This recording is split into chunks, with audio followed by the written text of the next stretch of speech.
À notre arrivée à Ebolova, c'est à bord d'une moto que nous prenons rapidement place. Question de rattraper l'un des rares véhicules qui brave régulièrement les plus de 115 km qui séparent Ebolova de Minkan, le dernier village de l'arrondissement d'Ebolova 1er qui partage sa frontière avec l'arrondissement de Bipindi dans le département de l'Océan. Dans un chasse à l'homme digne d'un film d'action, nous rattrapons le fameux véhicule à la tombée de la nuit au village Alam. Malheureusement pour nous et pour la dizaine de personnes qui étaient à bord, le sauveur est tombé en panne en pleine forêt, laissant sans voix ses occupants. Difficile de continuer, de poursuivre le chemin.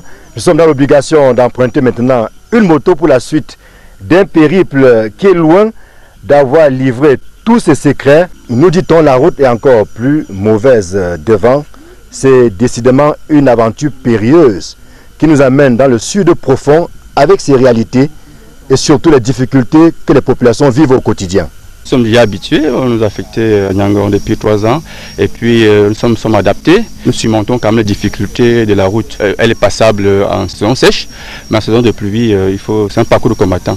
Et bon, comme nous sommes appelés à servir partout, je pense que nous faisons tout pour que nous rendons service à l'État.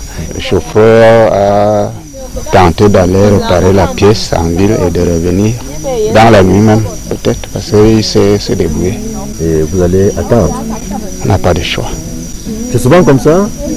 Oui, mais quand la route est mauvaise, on peut faire comment? On a les élites, mais on ne sait pas. Ne pouvant attendre et disposant déjà d'une moto réquisitionnée depuis Ebolova, nous décidons de poursuivre notre aventure, rassurés par le Beskinner, pour que l'engin à 2 roues offre plus de garantie, surtout que nous n'avons pas beaucoup de choix. Aussi allons-nous cravacher dur pour nous frayer un chemin dans la pénombre. Mais nous au moins avons la chance, puisque les autres passagers n'ont pas d'autre choix que d'attendre le retour du chauffeur, parti à la recherche des mécaniciens.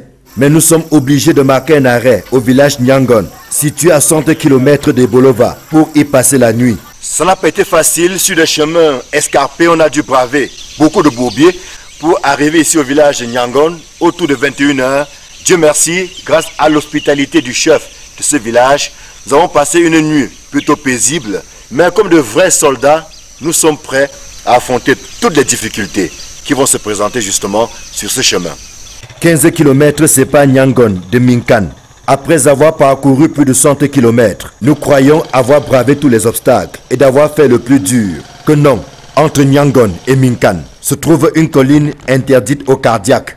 Nous prenons plus de 45 minutes pour la gravir, encouragés par des compagnons d'infortune dont le chemin va croiser le nôtre. Le nom de cette colline s'appelle Nkole Sabon.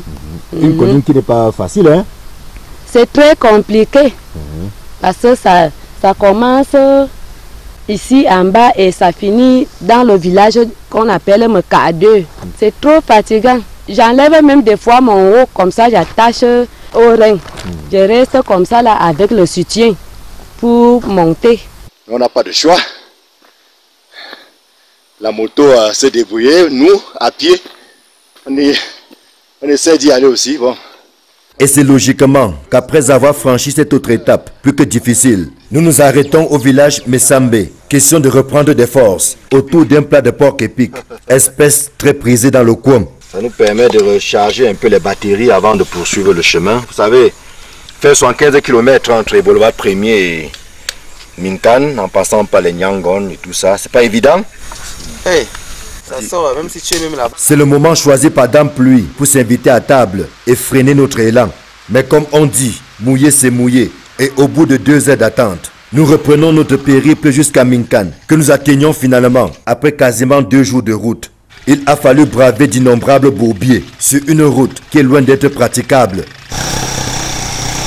Comme quoi les autorités publiques sont interpellées, il faut faire quelque chose pour Minkan, mais également pour les autres villages que nous avons traversés sur plus de 115 km entre Ebolova 1er et justement ce village qui est à la frontière avec le département de l'Océan, précisément l'arrondissement de Bipindi. Ici Emmanuel Diop, Marcelin Gansop, Equinox Télévision.